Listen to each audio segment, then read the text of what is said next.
Hey everybody. So today we're going to talk a little bit about garlic. So thanks for stopping by and checking out the video. Please subscribe to our channel if you get a chance while you're watching this video. So I was just getting this raised bed back here ready to start a fall garlic planting. Now depending on your soil, you may or may not need to do amendments before you actually start planting your garlic. If you've got good rich soil, you should be good to go and not really have to do much to it except for to make sure that it's, broken up enough and not compacted. But if you have had maybe other plants growing in that area that were heavy feeders, for example, I had my zucchini in this bed during the summer, and zucchini plants tend to be more heavier feeders. They draw a lot of nutrients out of the ground over their growing season.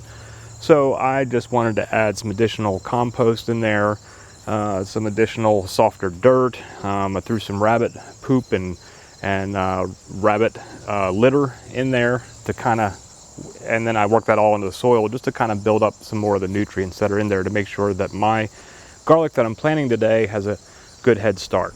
But again, it's going to vary on your soil whether you really need to do that or not.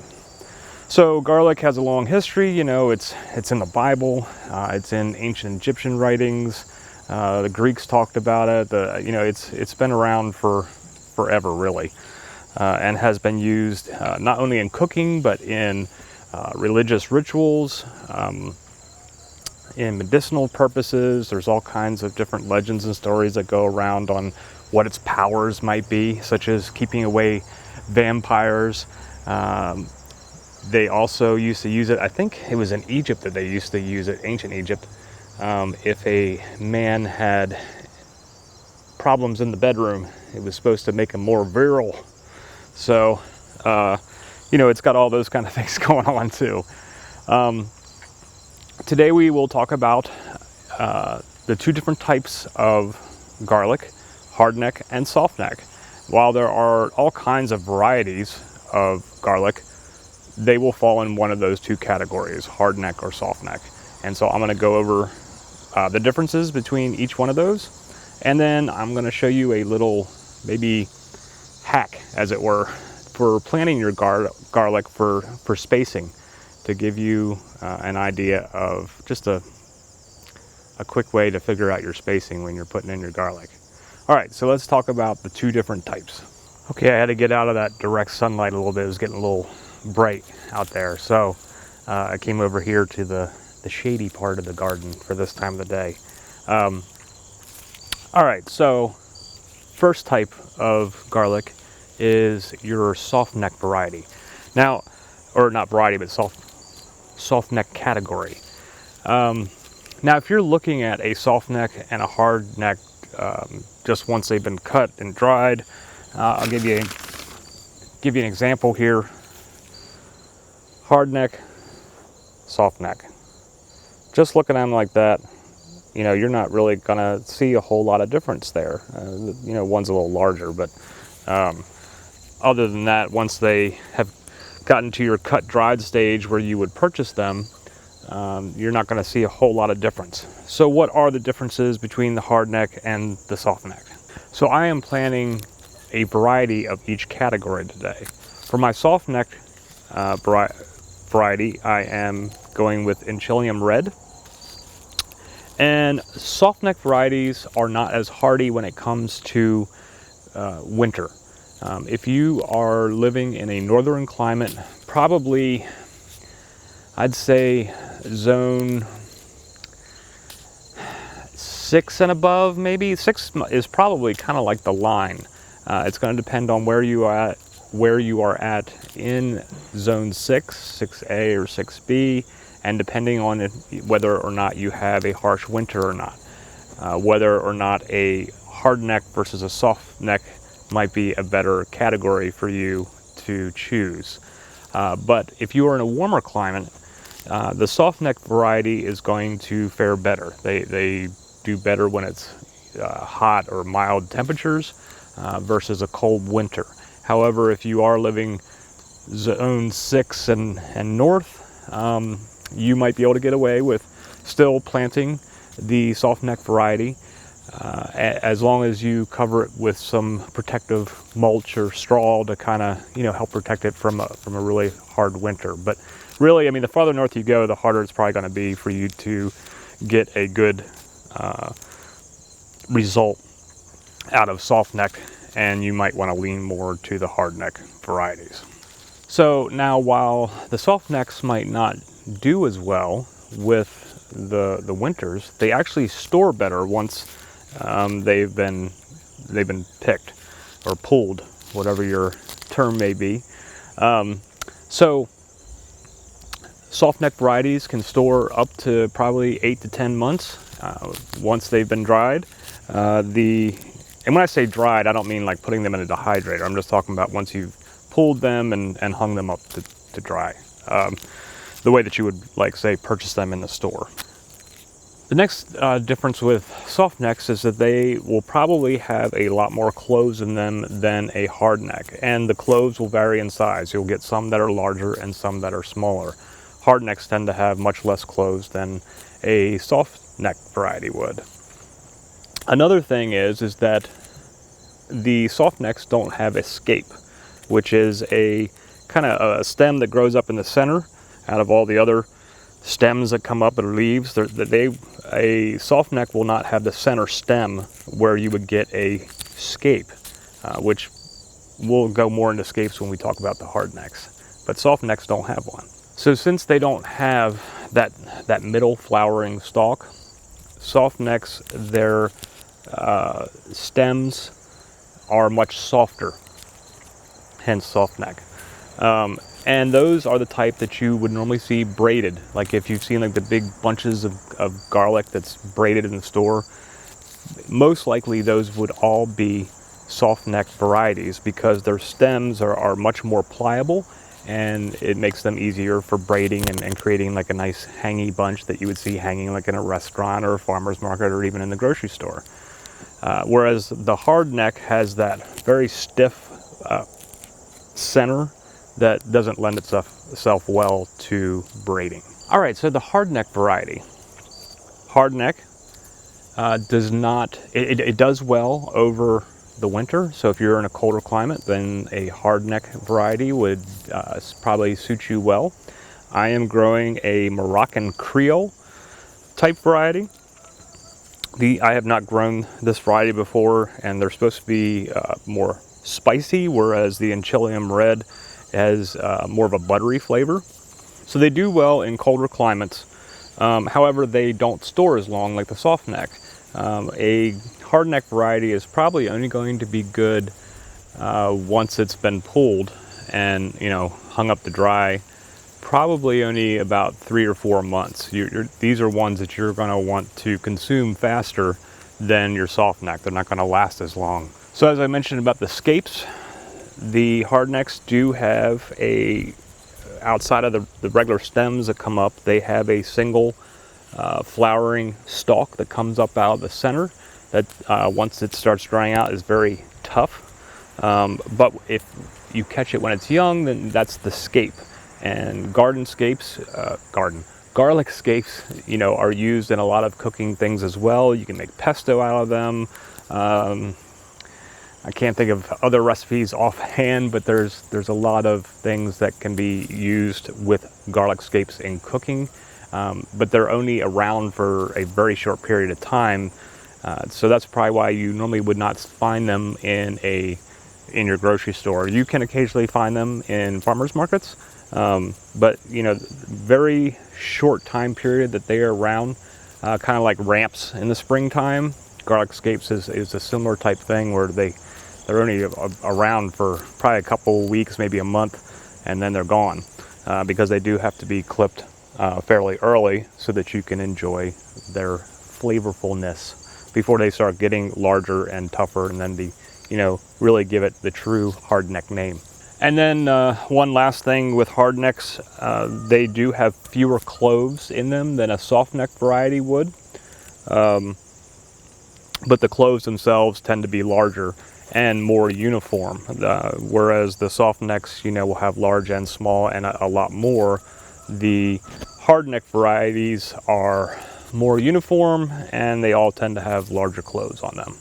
So choosing what category of garlic that you want to grow will probably your biggest thing that you will want to base it on is what type of winters you have. If you have mild winters and warmer climates, you would want to go with a soft neck variety. And then if it is a colder climate, then you would want to go with the hard neck. Or if you're somewhere in the middle, you know, plant both. I mean, really anywhere you can plant both, you just might not get as good of a crop, but you know, try different varieties and see which ones work out for you, for your particular area. All right, let's get to doing some planting. Okay, so now that we talked about the two different types of garlic that you can plant for your area, the next thing, let's talk about planting. When you are planting your garlic, you want to put it down about 1 inch or up to 2 inches deep in the soil. You want to plant it in an area that is well drained. While you want to make sure that they get enough water. You don't want them to be sitting in standing water, because then your bulbs are going to rot when you plant them. So a raised bed is a great area that you can plant your garlic, because raised beds tend to drain pretty well. You just have to make sure that you keep an even amount of moisture going on in there so that they can grow. Spacing. For spacing, you want them about 2 to 3 inches apart. I've also seen where, when you're planting them in rows, 2 to 3 inches apart, but then it's recommended that your rows are about 6 inches apart. But I've also seen where people do a little bit more intensive gardening and just do 2-inch spacing all the way around without doing a specific 6-inch gap between rows, which can waste some space. So if you just do 2 inches everywhere, you'll have the proper spacing for your garlic without wasting space. So there's different ways you can do that. You can get out here with like a measuring tape and whatnot, or kind of do the 2-finger thing where you're doing this. Or here's my little hack tip for the day. I had a piece of leftover lattice that I had to cut when I was doing the chicken run that I was using as a decorative part of the chicken run. This makes an excellent spacer for planting garlic. So you can lay the lattice down in the soil, and now you already have all your spaces for where you want your holes for your garlic to be. And I just have a stick here that I make my holes with. Just go down in each one and create the hole that I want for putting my garlic in. I think. I don't know if this stick's going to work so well. There we go. I was using the wrong end. It wasn't pointy. So this will get me started here. But this already has all the good 2-inch spacing that you need. If you put it right in the center of each one of the holes in the lattice, boom, no measuring required. All right, so here's your garlic bulb, right? When you're getting ready to plant, what you want to do is get some of this outer husk off and pull apart your bulbs, or your cloves, I should say, off of the bulb.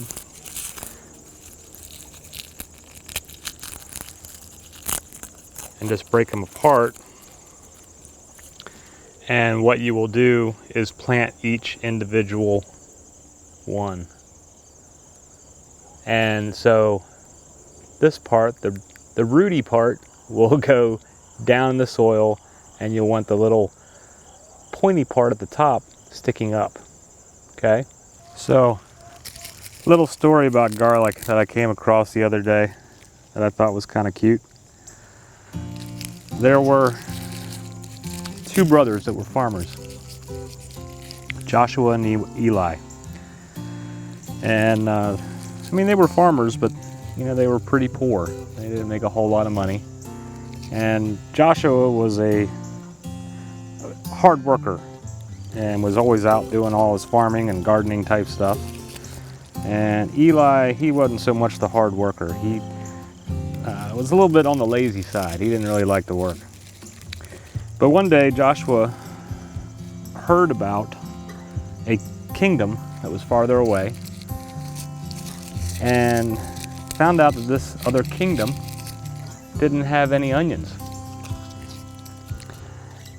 So he was like, man, I bet if I could go to that other kingdom, they would really appreciate onions and I could probably like make a lot of money. So he loaded up a wagon full of onions and traveled to this other kingdom and was able to get an audience with the king. And he said, look, you know, you guys are without onions and it's something amazing that is so flavorful and will make all of your food dishes better. And the king was like, okay, why don't you show us how great, you know, onions are and cook us a meal for tonight. So Eli did that. He made all these different dishes and they all had onions in them and served it up to the king and his, you know, the king's court. And everybody just raved about it, how much they loved the onions and how much better all of the dishes that they were eating were so much more improved now that they had onions. And the king was like, this is amazing. I've never tasted anything like this. He's like, this is the most precious thing in my kingdom now. He's like, I will trade you my current most precious thing in my kingdom for your onions so that we can have them going forward. And I will trade weight for weight. And most precious thing I have is diamonds. And so he exchanged the weight of the onions for a weight in diamonds for Joshua. And Joshua loaded up, came home a very rich man. Now he shared his wealth with his brother, but his brother was still jealous and still kind of a lazy guy and wasn't still happy with anything really. And he decided that he wanted more. And so he finds out that this other kingdom didn't have garlic. And he's like, man, garlic's way better than onions. It's much more flavorful. I bet you if I took a load of garlic over there, I could become even more wealthy than my brother. So Eli loads up a whole big load of garlic and heads to the other kingdom, and he also gets an audience with the king. Same thing happens. King's like, all right, you're saying that this is such a wonderful food to eat and will make all of our dishes better. Why don't you prepare us a meal and we'll see, how it goes. And so Eli's like, yes. So he cooks up all these dishes with garlic and brings them to the evening feast for the king and the king's court. And they're all like, oh, this is amazing. We've never had anything like this. This is like the most precious thing in the kingdom. Everything is so good now that we've got garlic. And the king is like, Eli, this is wonderful. I will trade you the most precious thing that I currently have in my kingdom, equal weight for weight, for your garlic. Here you go. The most precious thing in my onion, or the most precious thing in my kingdom for your garlic, onions. So that's the story. So Eli didn't quite get what he was hoping for. He just came home with a bunch of onions. So garlic. I'm noticing here while I'm planting these soft neck, there is a definite difference in a lot of the sizes. Like I had mentioned, I can tell. You see like this bulb here versus this bulb. Hopefully that comes up on the camera. I'm a little bit farther away now, but that one is. And this one's a little bit smaller and thinner. But either way, this all does well. We're gonna have a lot of garlic come next summer. Speaking of which, you are going to want to dedicate an area for your garlic because this won't be ready to harvest until probably like around July or August of next summer. So you're not going to be able to plant anything, depending on how much garlic you have in here, but this garlic is probably going to take up the bulk of this bed, or at least I don't know, I didn't buy that much. So I may have half a bed left, but you're going to want to dedicate an area because you're not going to be able to plant anything else there until you harvest this, you know, late summer, say. So, but then, you know, you can then prepare the bed either to do another garlic batch, or you could do replace it with something else that you could do a fall harvest in. Okay, so we got all of the garlic in, both the hard neck variety and the soft neck variety. Covered up the holes. I gave it just a brief little watering, nothing too extreme, but enough to, you know, moisten the soil down. And then you can top dress it with a layer of mulch, or I am out of mulch, so I'm using some straw that we have, and I'm just gonna kind of put this over the top. This helps protect it from, you know, early frosts and whatnot, and gives it a good chance to get nice and established in there and get your bulbs growing, your stems, so they can start getting their energy to pop up in the springtime. And then I'll put another quick blast of water over top of this. The ones I had a half a pound of each, which took up just 1/2 of this 8-foot bed. So going 2 inches apart all the way through, it covered a 4x4 area with the amount of cloves that I had. Because the hard neck variety were smaller, I actually had more of those, and so more cloves once I broke them apart. So I'll have more hard neck next year than the soft neck.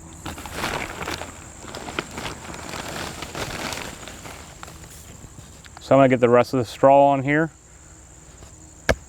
and put some water on it, and that'll do it for planting some garlic.